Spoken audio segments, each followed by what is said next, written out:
Okay. Greetings, everyone in Louisville. I'm so happy to talk to you. You've been having a turbulent year with the the death of the wonderful nurse, Brianna, and everyone being upset and other people dealing with it. And Mayor Greg, my friend, the Mayor Greg, who I have only met online, but when I saw the Dalai Lama sitting next to him with his head lying bent over on Greg's shoulder, and Greg looking very tolerant, like a mom, I thought it was just wonderful. So I feel I was there, and I'm also so happy to be here and participate with my dear friend Gray Henry, who is in her Fons Vitae, the fountain of life. That is wonderful press and organization and all the people that she brings together and all her friends and her loved ones. I'm so happy to be with you. And I am talking today in the theme of what you're talking about, which is Merton and Hinduism. And the yoga of the heart. It's so nice. I like it particularly because when I left Harvard in 1961, 62, to seek teaching in India, forsaking the classroom of Erik Erikson and all kinds of, I was an English major, all sorts of Shakespearean experts, and Richard Poirier, wonderful literary man. It was because I felt that the West did not have a decent yoga of the emotions, was the expression that I said to people and to myself. There was a full yoga of the body, but it was not famous then like it is now. And even what is yoga, people were, I think, really unaware at that time. And although, who wasn't unaware? Thomas Merton. He was not. And this subtitle, therefore, perfectly captures what led me to leave Harvard at that time. Although, don't worry, I went back later. But anyway, in my senior year, I left. And actually, when I came back 6 years later, I was still a senior from leave, and instead of writing, I don't know what state of mind I was in, because the admissions man who processed my return in 1967, he said to me, "Ha, you young guys always think you know everything, and you made a mistake when you filled out this form applying for leave." And I said, "Why? What was the mistake?" He said, "Well, you were supposed to apply for an indefinite leave of absence, and you applied for an infinite leave of absence." And actually you left out the syllable. And actually here you are, so it wasn't infinite. And I asked him what made him think it wasn't infinite. And then we left it at that. But unsatisfying exchange.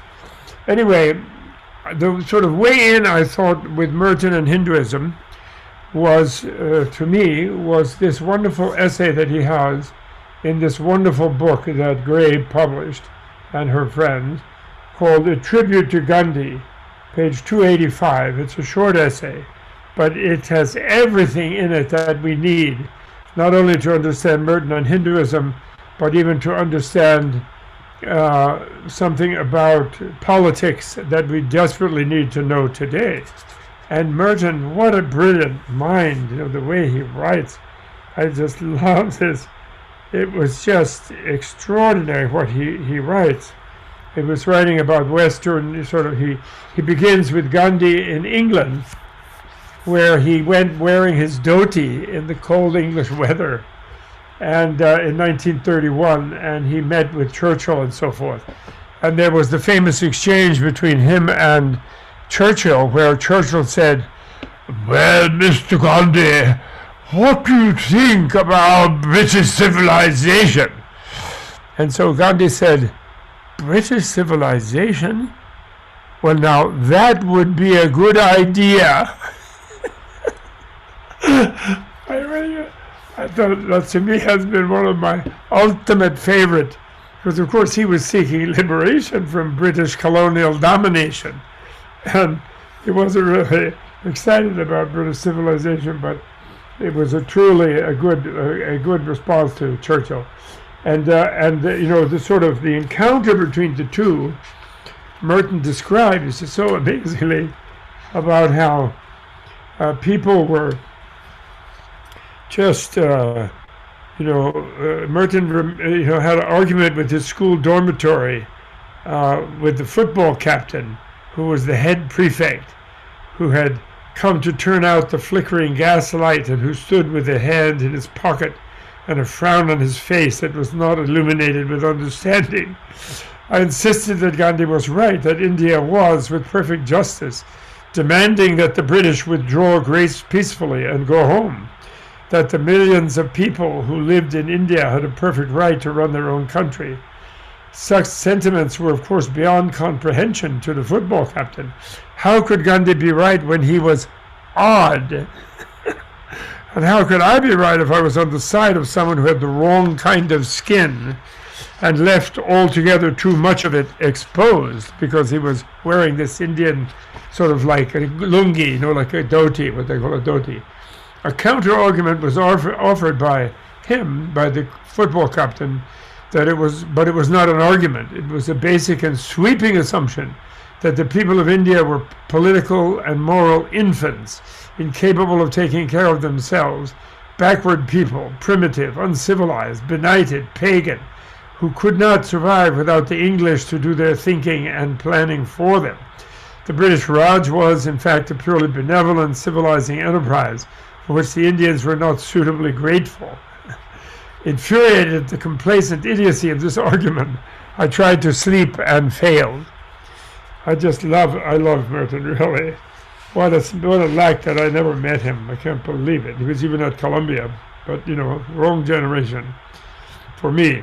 I mean, I was the wrong generation.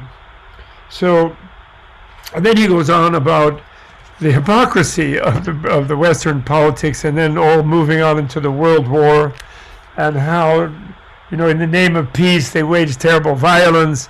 In the name of humanity, they committed genocide. In the name of, etc. I mean, he goes on, Merton, on the West. So Merton was an unsparing critic of Western hypocrisy and Christianity's sort of ambivalent, double dealing, like George Orwell, future speak, saying one thing and doing the opposite, actually. And even perceiving themselves as being holy and doing Jesus' work, and then actually being harmful and malicious and evil and oppressive to the poor, when Jesus said a rich person cannot get into heaven except through, like a camel, through the eye of a needle and all this. So Merton is wonderful at that. So then we come to the question, Merton and Hinduism. Well, Merton is not into ism, actually. And just like he's not into Christianism or iti, Christian iti, he's into Jesus. And therefore he sees that he appraises in here so beautifully how Gandhi understands Christ. And he says that he completely, of course he doesn't believe in Christ, that Christ will save everybody in the same way as a Christian does, but he believes that the principles that Christ teaches and the example of altruism and selflessness and self-transcendence and love instead of hatred and so forth, and embrace of and equality of humans and beings and the poor. And of course, Hinduism, not all forms of Hinduism, but most of them feel that animals have souls. And the Hinduism became very vegetarian because Hinduism doesn't only have the Vedic strand in it. Merton easily saw what is called the Shramanic strand, like Jainism and Buddhism, and the ascetical element, the yogic element in Hinduism, where the individual becomes ahimsa and they become vegetarian, not to harm animals, and they love the cow, and they're grateful for the cow and all of that. And so, of course, he perfectly loved them. And it is the greatest loss to modern Christianity, actually, that Merton was either murdered or died accidentally just when he was really eloquently discovering, when he had just met the Dalai Lama. He had met great other elders. St. Dalai Lama was a young kid at that time. And he met him actually a little bit after I met him, but unfortunately I wasn't still there when Merton came. I was being a monk someplace, and Merton, but I wish I had been, really. But my friend some of my friends were helping Merton meet His Holiness Harold Talbot, a wonderful Christian man named Buddhist Christian person named Harold Talbot. Chrisboo, you know, there's a lot of Jubus. We have Jubus, but we don't have enough Chrisboos, and we don't have enough Musboos, which would be good to have. And what that means is that, you know, according to modern Buddhism and always Hinduism, you can seek the divine, you can seek the holy, you can seek the true, you can devote yourself to truth and reality, and in more ways than one. And you can see the unity of all of them, you know, like as my friend James Parks Morton used to say, it, also a great friend of Gray's, he used to say, God is greater than any of his religions. He used to say that. And those who really have true faith, rather than just sort of brainwashed indoctrination, but those who have true faith, they would never restrict what a God can do according to some dogma, to know what the divine is capable of. And the Buddhists, of course, also, it's a very wrong thing that many people thought, and Merton knew better. He had an epiphany in front of the great, thank you, I'm giving a talk. Siri, please hang out, okay? Siri likes to define my terms in the middle of a lecture or something and say something. So that's okay, I don't need that. The audience doesn't need it. And, there's a wrong notion that Buddhism is non-theistic or even atheistic. And I think some early translators of Buddhism were themselves trying to escape from monotheism. And so they assumed that since Buddhism didn't believe in a creator or critiques the idea of any one God being the creator, but nevertheless, therefore is atheistic. But that's not true, because the Buddhists think of very powerful, great gods who others might see as creators, and the Buddhists say, well, we don't blame everything on such a being. There are good gods and there are demons, but no one is to blame for evil. We all have our share in evil. We all have our responsibility to be good. It has that sort of view, but that doesn't mean they're non-theistic, because there are so many gods. Actually, the divine manifests in so many ways. The divine can be a bush, not the bush family, but a burning bush in Arabia that spoke to Moses. A God can manifest in many ways, and then no one can say, oh, because he spoke to Moses as a burning bush, I'm only going to worship burning bushes. I mean, that's ridiculous. And so Merton, I'm sure, loved, and he had this great epiphany. That's right, that's where I was. When he had a great epiphany sitting in front of the lying down Parinirvana Buddha carved in stone, about 40 feet long, in Sri Lanka. And he wrote about that in his Asian journals. And it was really amazing what he felt in front of that. And when I went there, I completely was with Merton, I felt. And actually, a very interesting man called Ronnie Lang came a few years after Merton, a little bit, or a year or two after Merton, and he also had an epiphany there. And he had like he was not a Christian; he was a psychiatrist.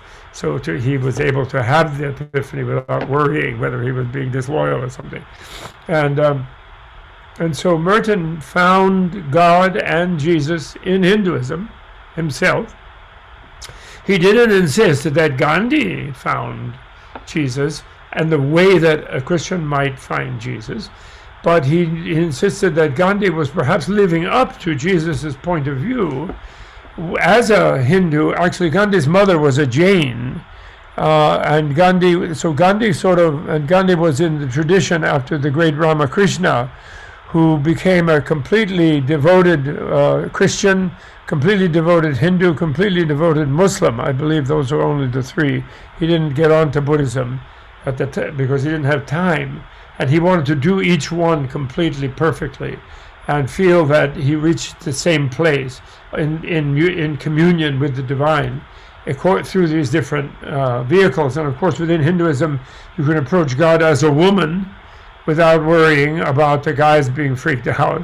And you can approach them as a male also, either because who are we, if you really have faith in some sort of divine goodness in the universe, who are you to say how it's going to express itself? Just because you read a book which was written down by humans, and maybe there was a typo in there, you never know, because humans make mistakes. And don't tell me that that's God's word. Just, somebody wrote it down and then they translated it in other languages and this and that, And it's silly to get like that. It's like the famous joke that the Chicago theologians say, that was told me by my great informant on the Chicago theologians, Langdon Gilkey, where a lady was really angry when the Chicago press published a Vulgate Bible, that was to say a colloquial Bible with no these and thous in it, but just you and so on. And she wrote a letter to the editor, to the publisher, a very angry letter, and her bottom line, her sort of Zen aphorism was, if the King James Version is good enough for Jesus, it should be good enough for you. As if in her mind Jesus spoke English.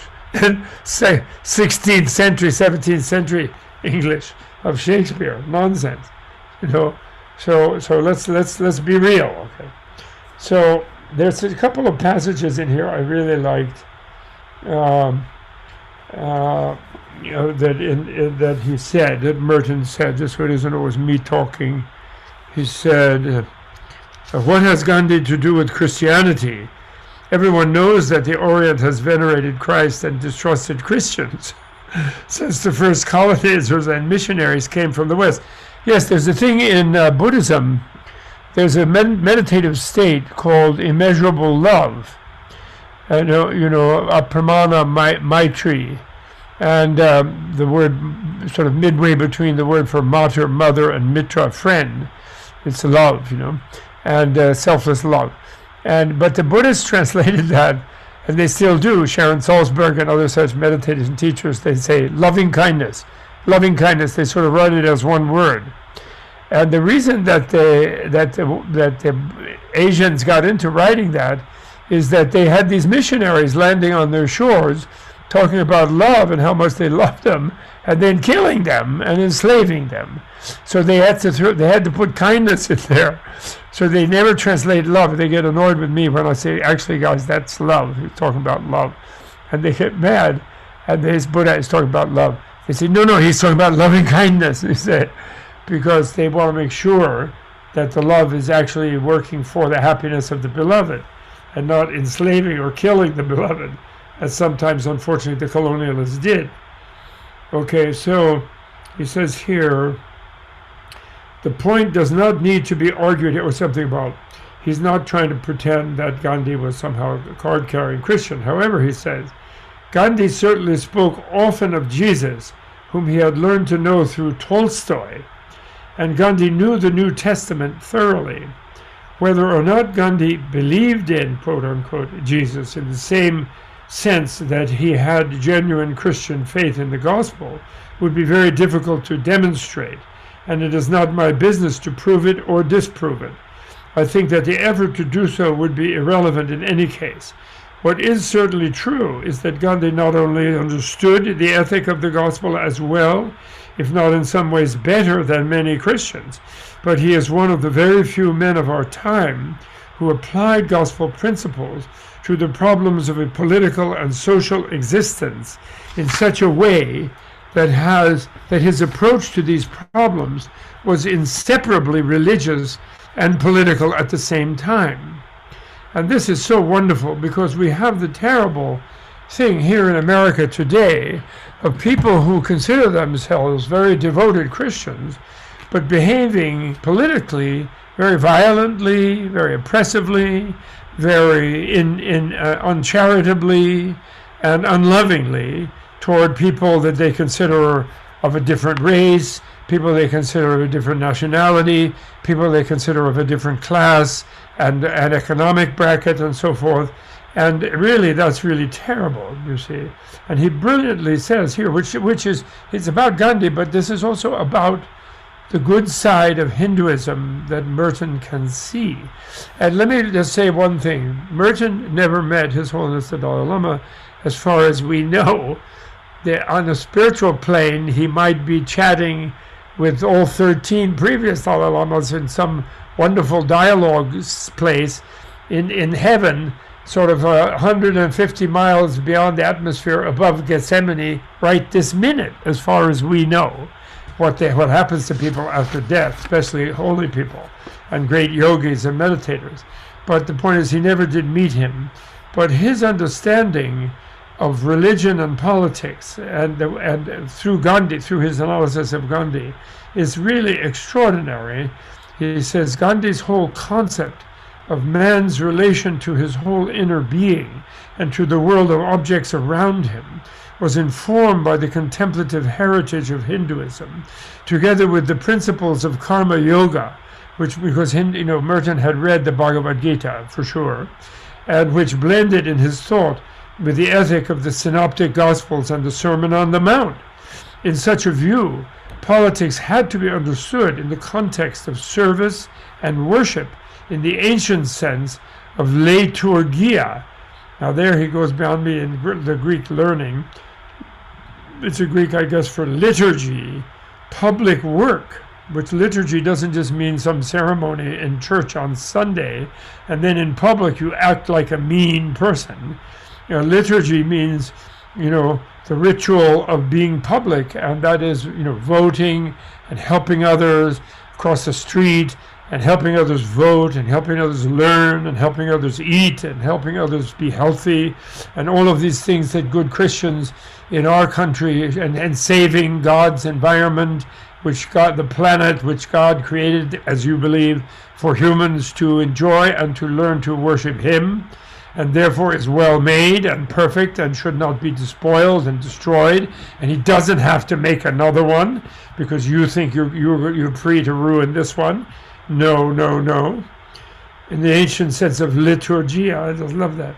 Man's intervention in the active life of society was at the same time, by its very nature, swadharma, his own duty, his own personal service of God and man, I would like to say, and humans, and worship, yajna, he uses, which means sacrifice, actually, literally worship, he's calling it. Political action, therefore, was not a means to acquire security and strength for oneself and one's party, but a means of witnessing to the truth and the reality of the cosmic structure by making one's own proper contribution to the order willed by God. One could thus preserve one's integrity and peace, being detached from results which are in the hands of God, and being free from the inner violence that comes from division and untruth, the usurpation of someone else's dharma or duty or truth in place of one's own truth. These perspectives lent Gandhi's politics their extraordinary spiritual force and religious realism. Now, I'm not saying that Merton had to go to Hinduism to discover an ethical politics and a truly moral and even religious, or maybe nowadays he would use the word spiritual, since organized religions have gotten themselves a bit of a bad name nowadays by behaving in non-spiritual and non-religious ways. And therefore people prefer to identify themselves as spiritual and not religious. A huge part, tens of millions of people do. But what I'm saying is that Merton, having learned himself as a Christian devoted monastic and a contemplative, having seen the idiocy and the insanity of this hypocrisy of doing violence in the name of peace, of committing genocide in the name of saving humanity, of being miserly and covetous and greedy in the name of charity and freedom, of imprisoning others in the name of freedom, etc. This kind of hypocrisy, he learned that from his own teaching by Jesus.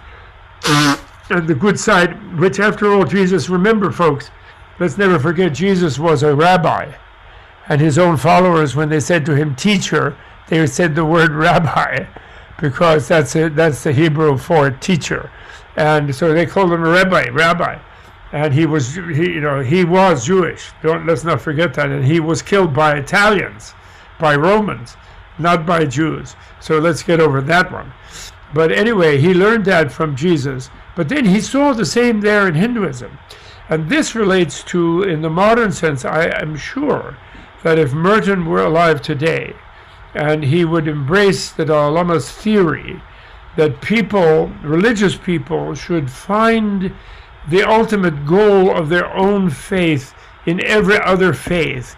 And not that they would then switch to these other faiths. They would go to the ultimate themselves through the full embrace of their own faith, but they would allow God to approach others through other faiths and receive their worship and their enlightenment and their holiness through those other faiths, so as not to feel compelled to somehow invade them and occupy them and disrespect their belief systems and kill them even before being infidels at the worst case, and not accept that they can also do the ultimate, recognizing that many people in one's own faith don't live up to the dictates of that faith. They're sinners, they do evil, they do wrong, and they misunderstand their great teachers like Jesus or Buddha or Krishna or Lao Tzu or Confucius or whoever it might be. And therefore, it's that not everyone will be holy in any other religion either, but they all have that ability. And the Dalai Lama, I remember translating for him at Harvard Divinity School, and where he said that there were Buddhists who were what he would call triumphant. He didn't use this word, but we nowadays in interfaith language, we call it triumphalist, thinking they're supposed to conquer people with other ideologies or religions. And he said he had learned a kind of Buddhism that was like that, where people thought, well, nobody could really attain liberation or freedom from suffering or salvation without Buddhism. But he had weaned himself off of that exclusivistic type of attitude. And he had met Thomas Merton, and he had met Christian mystics in Spain, and he had met, et cetera, other people in other faiths, which he felt they fully realized whatever he could realize through Buddhism. And so he should fully respect the teaching of their teachers. And which doesn't mean you wouldn't learn from each other's religions, but and you would keep it in the context of your own faith, but you would fully respect them and give up what would turn into, in a modern linked together world where you don't have a really Christian country or a Muslim country or a Jewish country or a Buddhist country. Like Tibet had been a Buddhist country, and this country had been a so-called Christian country, and that one had been, so that was sort of the orthodoxy. And America is supposed to be, no, the government is not supposed to interfere with religion. There's not supposed to be a state religion in order to avoid religious mutual persecution. And that is the modern thing, and in that, religious theology has to adapt to that. And for example, you can say, well, Jesus said once, only through me can you come to the Father. Yeah, but you have to look at the context. He said that, why? He was not referring to you couldn't do it through Hinduism or Buddhism or Confucianism, because he wasn't involved with those traditions. And nobody was suggesting that they were going to go do it through some other things. He was healing someone on the Sabbath, and he was therefore breaking a Leviticus law of Judaism. And so he was saying rigid Judaism by some sort of book is not going to get you to the Father. I'm teaching what the Father teaches. I'm a rabbi, and so I can do what the Spirit calls me to do, and so should you, and not just act like you're pure by the book and you can be mean to other people who are not.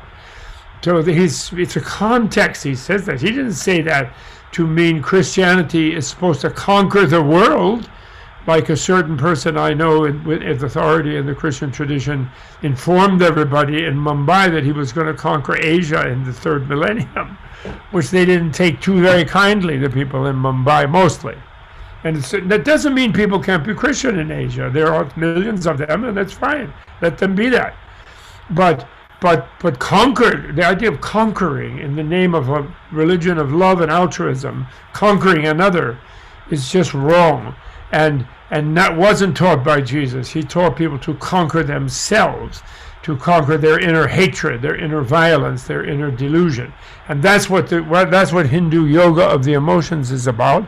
And Merton could see that because he was used, not because he loved Hinduism particularly, but because he learned that through properly learning Christianity and properly trying to put it into practice, although that didn't make him perfect either.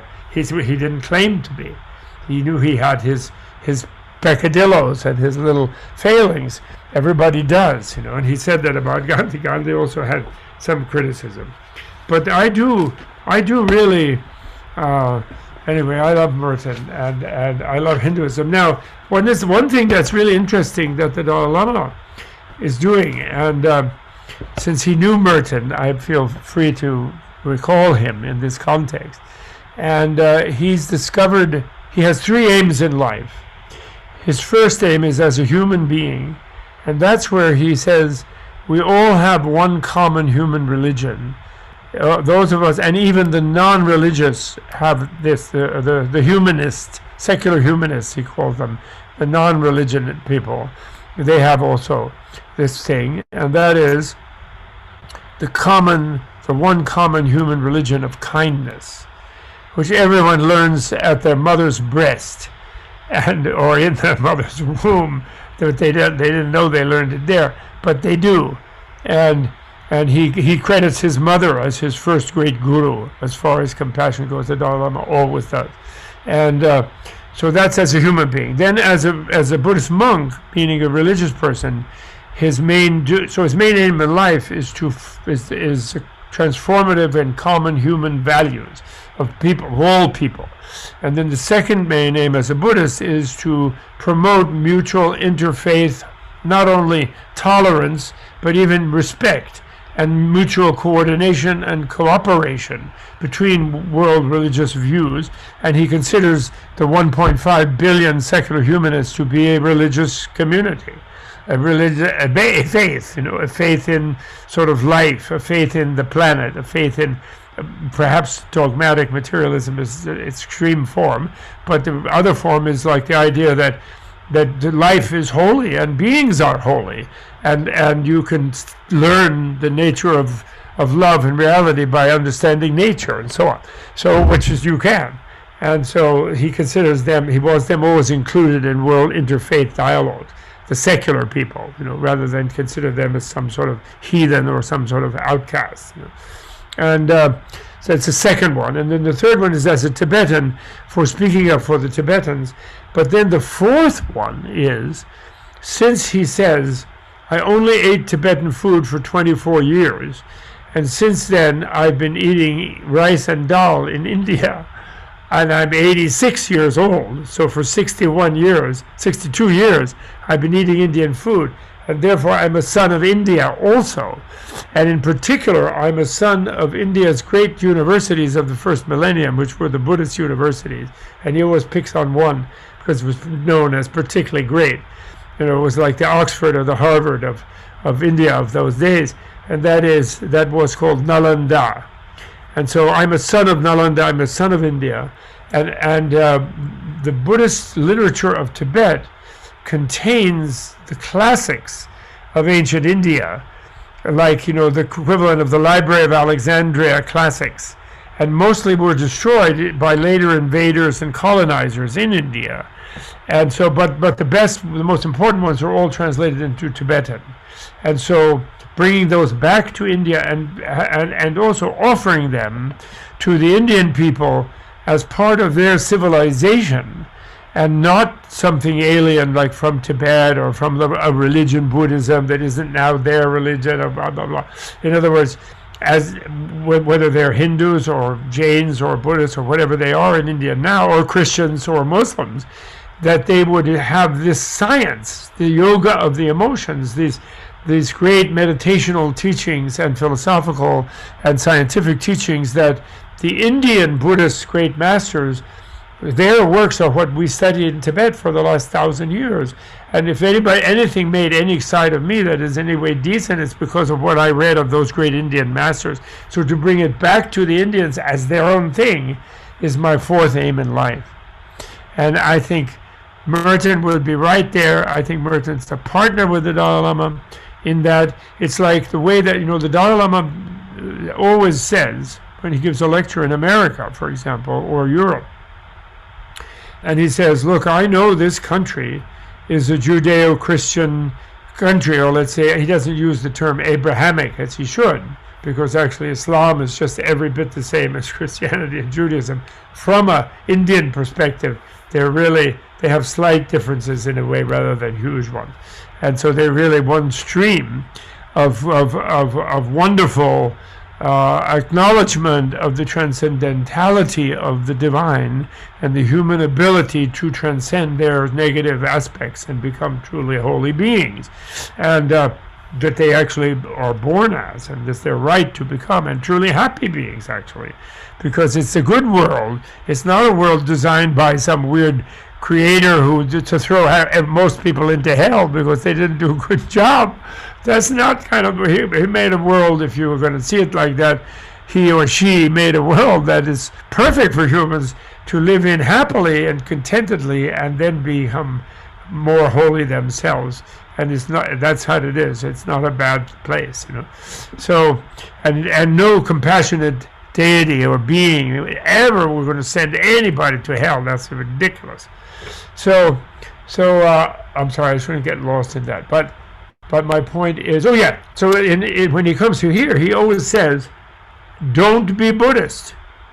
If I give a lecture about how to sort of minimize one's anger and how to learn how to be less angry, how to minimize one's greed and discontent, how not to be depressed and confused, and how to become more clear in one's way of being, if you learn something from me about that, use it, but stay with your grandmother's religion. He doesn't say stay with Christianity because he knows America is a religiously pluralistic country. He says stay with the religion of your grandmother. And whenever he unpacks it thoroughly, he says your grandmother will be unhappy if you don't. And if you learn a good thing from Islam or from Judaism or from whatever, or secular humanism, and you become better at being a Christian if grandma's a Christian, then grandma will think you're good and that you learned something was good, and they'll be fine. So therefore, Jew boo, Chris boo, him boo, mus boo, all of these things one can do from his perspective. He thinks that's fine, and learning from the other, and then but staying in your own faith, in your own communion, let's say, and but making that, let that not be a communion that excludes others just on the basis of their attempt to be holy and their attempt to be better and their attempt to be nice to you. That's what either Merton or either the great Hindus that Merton writes about, or even Gandhi, and that's what they're saying. And the Dalai Lama still lives that today. I love what he said. He was in a film about his dialogues with David Bohm, the physicist, and he did say in his interview in that film recently, he said, I want it to be known, it was like, he's now 86, so he makes sort of pronouncement about his whole career, you could say, tends to at that age. I now understand having hit 80. He said, I want it to be known that I never gave a talk of Buddhist teaching to people who weren't Buddhists with the motive that this would make them into Buddhists. Never, he said. And that would be a good thing, he gave once a series of lectures to Christian monks in England, in a particular monastery there, who was invited by a particular abbot father. And at the first lecture of that series, it's published as a book, I think, called The Good Heart.